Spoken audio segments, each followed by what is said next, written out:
Ê, Lula, bom dia. Bom dia. Bom dia. O senhor tá meio morgadinho. Não fosse no médico, não foi ontem? Fui, meu filho, eu fui pro médico ontem. Eu vou dizer um negócio a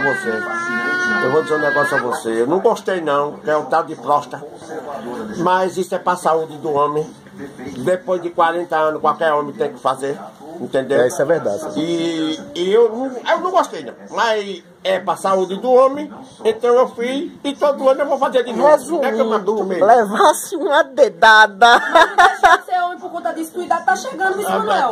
A tua tá chegando também. Tem que fazer, depois dos 40 anos, meu filho, tem que fazer. Ainda bem que é só depois dos 40. Que gosta ou que não gosta, mas tem que fazer. Nem dói, nem nada. Oh, esse velho fresco.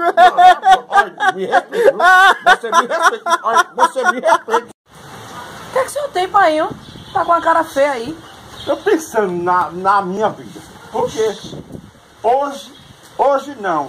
Amanhã vai fazer 30 anos que eu casei. 30 anos que eu casei. Graças a Deus. Graças a Deus não. Se fosse uma coisa errada que eu tivesse feito, no máximo, eu tinha que pegar 30 anos. Amanhã eu tava solto. Fica a tua mãe, eu vou me soltar aqui. Rapaz, comigo é diferente, eu já tô... Foi, rapaz, eu sei não. Eu já tô, porque o velho tá triste. Desabafe aqui, venha. A cara disse que leva tapa.